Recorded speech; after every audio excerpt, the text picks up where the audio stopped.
एक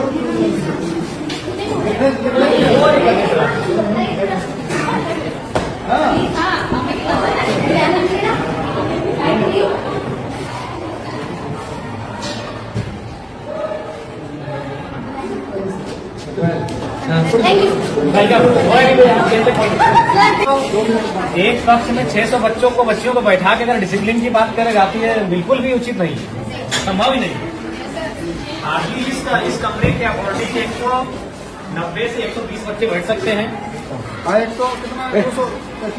90 से 660 मतलब नामांकन है, 240 प्रेजेंट है, तो संभव ही नहीं कि कोई क्लास ले पाएंगे। ठीक है, आप निश्चित रहिए, हम लोग इस विषय में बहुत जल्द आगे बढ़ते हैं और आपकी जो असुविधा है उसके लिए खेद है, लेकिन हम लोग उस दिशा में आगे बढ़ेंगे, काम कर रहे हैं। ये कौन सा क्लास है? 11 है। फैकल्टी क्या है? अच्छा, पढ़ाई लिखाई ठीक से कर है ना? देखिए, मन लगा के पढ़िएगा ना, क्योंकि हम लोग जो है मिडिल क्लास फैमिली से आते हैं। भले आपके प्रिंसिपल आपके साथ खड़े हैं, आपके एमएलए भी आपके साथ खड़े हैं, लेकिन हम लोग मिडिल क्लास फैमिली से आते हैं और हमारी पूंजी शिक्षा ही है। हमारे मम्मी पापा के पास उतने पैसे नहीं है कि अगर हम शिक्षा में अच्छा नहीं करेंगे तो हम कोई बढ़िया व्यापार को आगे बढ़ा सकते हैं, हम बड़े शहरों में जाके अपने आप को स्थापित कर सकते हैं। हमारी पूंजी ही हमारा एजुकेशन है। हम जितना बेहतर से यहाँ से निखर के जाएंगे उतना हम अपने आप को स्टेब्लिश करेंगे। तो इसलिए आप लोग किसी भी प्रकार का कोई कॉम्प्रोमाइज नहीं कीजिएगा। हम जानते हैं कि हो सके आपको समस्या आएंगी, क्योंकि बहन लोग को थोड़ी आ सकती है, क्योंकि आज भी लोगों की मानसिकताएं वैसी हैं, लेकिन आप निश्चिंत रहिए, अब जमाना बदला है, जमाने के लोगों की सोच बदली है और हमें लगता है कि बेटा और बेटी को समान दृष्टिकोण से लोग देख रहे हैं। तो आपको भी कुछ अगर सुविधाएं आएंगे तो उससे आपको पार जाना है, और कभी शिकायत और समस्या को लेकर अपनी पढ़ाई से कॉम्प्रोमाइज मत कीजिएगा, इस चीज से कॉम्प्रोमाइज मत कीजिएगा। देखिए, हम दूसरा का उदाहरण नहीं देंगे, आपके बीच आपके एमएलए खड़े हैं और हम आपको बताना चाहेंगे, हम अभी भी स्टूडेंट हैं। अभी हम धनबाद विनोद बिहारी महतो विश्वविद्यालय से डॉक्टर ऑफ फिलोसफी के स्कॉलर हैं, और ऐसा नहीं कि कंटिन्यू 2018 में हमारा एडमिशन है, बीच में 2 साल बाधित हुआ है, क्योंकि इसमें होता है कि साल में 1.5 साल में आपको प्रेजेंट करना पड़ता है अपना थीसिस। तो हम अभी भी कंटिन्यू हैं, क्योंकि हमने कभी एजुकेशन से कॉम्प्रोमाइज नहीं किया है। कभी आज हम आपके एज एमएलए के रूप में आपके बीच खड़े हैं, और हमें तो लगता है कि आप कम से कम हमसे बेहतर परिवार से ताल्लुक रखते होंगे, क्योंकि हम उतना समय नहीं कि हम आपको अपनी घटना सुनाए, लेकिन संक्षिप्त में इतना बताना चाहेंगे कि हमने उस माँ ने हमें पढ़ाया है जिसने 28 साल की उम्र में अपने पति को खोया था। मात्र 28 ईयर हमारी माँ की आयु थी। हमारा जो छोटा भाई था वो मैंने गर्भ नहीं था, उसका जन्म भी नहीं हुआ, तो दुनिया उसने देखा नहीं, तो उस समय हमारे पिता को हमारी माँ ने खोया था। उसी साल हमारे दादाजी का भी देहांत हुआ था, और ठीक उससे 2 साल पहले हमारी एक बहन और एक भाई, और उससे ठीक 1 साल पहले 1.5 साल पहले हमारे एक बहन का भी डेथ हुआ था। तो उस परिस्थिति में एक स्त्री ने हमारा परवरिश किया, और आज आपके एमएलए के रूप में हम हैं। हमने कभी एजुकेशन से कॉम्प्रोमाइज नहीं किया है। आज भी हम स्टूडेंट हैं, आज भी हम स्कॉलर हैं। इसलिए आपको आपके एमएलए ये संदेश देना चाहेंगे कि किसी भी परिस्थिति में आप अपनी पढ़ाई से समझौता नहीं कीजिएगा। यही आपकी पूंजी है, क्योंकि आपके माता पिता अगर सक्षम है तो अच्छी बात है, हम भी शुभकामना देते हैं कि आप बहुत सक्षम हो। लेकिन ये अधिकांश ये सत्य है कि हम लोग मिडिल क्लास फैमिली से आते हैं, और हमारी पूंजी पैसा नहीं है, हमारी पूंजी एजुकेशन है। आप जितना यहाँ से निखर के जाएंगे उतना बेहतर आपका भविष्य होगा। इसलिए कंप्रोमाइज बिल्कुल मत कीजिएगा। अगर आप पढ़ के जाएंगे तो कोई ना कोई रास्ता मिल जाएगा। अगर आप जमाने के अनुसार अपने आप को बनाएंगे तो कोई ना कोई रास्ता मिल जाएगा। अगर दुनिया में इतने लोग हैं तो उतना रास्ता भी है, लेकिन आप अपने आप को सुयोग्य रखोगे तब ना। इसलिए आपको हमारी शुभकामनाएं हैं, आप लोग बेहतर करें, और जो भी आपकी समस्या है उनको हम जानने के लिए आपके बीच आए हैं। आपके तमाम शिक्षक प्रिंसिपल महोदय सब हमारे साथ हम लोग विजिट कर रहे हैं, और जो भी समस्याएं छनकर आएगी उनको लेकर हम लोग काम करेंगे। ठीक है, तो हम ठीक है, पढ़ा से सबसे पहले हमारी बात को आप लोग सुनिए। 10 है ना?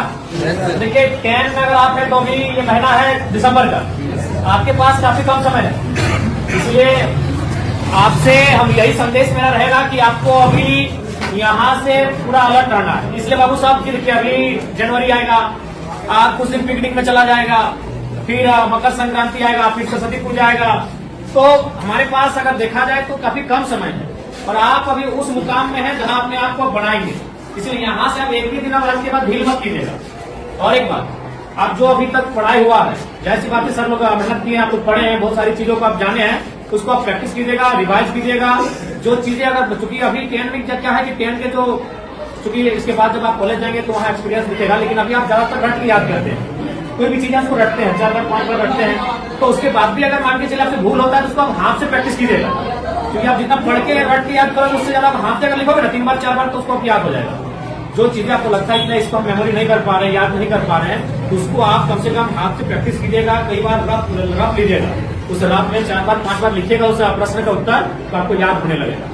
और एक बात सबसे महत्वपूर्ण याद रखिएगा, क्योंकि आप अभी अपने जीवन का सबसे महत्वपूर्ण उम्र में है, यही है ये जो एज होता है ना, ये इसको हम टीन एज कहते हैं। हमको अपने आप को बनाना भी यही है और बिगाड़ना भी यही है। अब ये डिपेंड आप पे करता है। देखिए आपके माता पिता तो इस उम्मीद से आपको भेजे कि मेरा बेटा वहां जाएगा, गुरु जी के सानिध्य में बैठेंगे, पढ़ेंगे तो पढ़ के आएंगे, लेकिन अब आप यहाँ क्या व्यवहार करते हैं ये आप पे डिपेंड करता है। तो इसीलिए आप यहाँ 4 घंटा 5 घंटा 6 घंटा समय देते हैं, तो उस 6 घंटा का रिजल्ट आना चाहिए ना।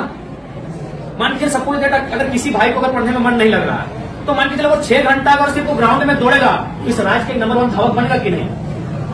अगर वो पहाड़ नहीं चढ़ेगा, अगर वो गीत ही 6 घंटा प्रैक्टिस करेगा तो बेहतरीन गीतकार बनेगा कि नहीं? तो हमारी कहने का मतलब है आप यहाँ 6 घंटा समय दे रहे हैं, और जहां आप समय दे रहे हैं वहां से कुछ रिजल्ट नहीं हासिल करेंगे तो फिर गलत बात है कि नहीं? तो इसलिए आप यहाँ 6 घंटा समय दे रहे हैं, अपना 5 घंटा आप समय दे रहे हैं, तो इसलिए यहाँ से आपको परिणाम हासिल करके जाना है, यहाँ से आपको रिजल्ट लेके जाना है। इस बात को आपको ध्यान में रखना है, ठीक है? बाकी आपको जहां असुविधा होगी, आपके शिक्षक आपके प्रिंसिपल तो साथ में ही, आपके विधानसभा के आपके एमएलए हम भी आपके साथ हैं, जहां हमारी आपको जरूरत पड़ेगी आप हमें बेहतर याद कीजिएगा, ठीक है? आज चूंकि समय का अभाव है, 1 घंटे हम आपको ले लेते हैं, लेकिन समय का अभाव है। जैसे बच्चा का गाने का दिमाग में हो गया, हम लोग भेजे अनाथ बच्चा मिलता है, तो बच्चा हमें भेजन दिखा के सामाजिक सुरक्षा, हाँ पैसा 30,000 महीना मिलता है, ठीक है। 8,000 तो आपने भेजे, ठीक, इसको हमको संज्ञान में रखिएगा, क्योंकि उनको मालूम है अगर हम खेती में मन नहीं लगाएंगे तो फसल नहीं होगा, फसल नहीं होगा तो परिवार का अनाज नहीं होगा। किसी को मन नहीं लगता, जब धान काटने के लिए जाते हैं पूछेगा मन लगता है? मन लगता है सिनेमा देखने में, मन लगता है मेला घूमने में, मन लगता है शॉपिंग करने में, काम में मन नहीं लगता है, वहां लगाना पड़ता है, क्योंकि वही काम आपका पहचान है, वही काम आपका कर्म है, तो मन वहां लगाना पड़ता है। अभी आपका कर्म है आपका शिक्षा अर्जन करना, ये आपका कर्म है, इसलिए आपको मन लगाना है। और लगता है तो अच्छी बात है, अगर लगता है तो अच्छी बात है, और नहीं लगता है तो लगाना पड़ेगा। और बाकी आपकी समस्याओं से हम लोग अवगत हो रहे हैं, काफी समस्याएं हैं आपके विद्यालय में, और आपकी समस्याओं का निराकरण के लिए हम लोग हमेशा प्रयासरत रहेंगे। और आप लोग बढ़िया से पढ़ना के पढ़िए, हमारी शुभकामनाएं हैं। अगर कुछ समस्याएं होंगी आप सीधा हमसे संपर्क कीजिएगा, और बेहतर अपनी बात को रखिएगा, डर भय मत कीजिएगा कि हम आपके एमएलए हैं, हम आपके एक सहयोगी के रूप में आपको दिशा पथ प्रदर्शक के रूप में आए हैं, आप बेहतर हमें याद कीजिएगा, ठीक है? और एकदम मन ध्यान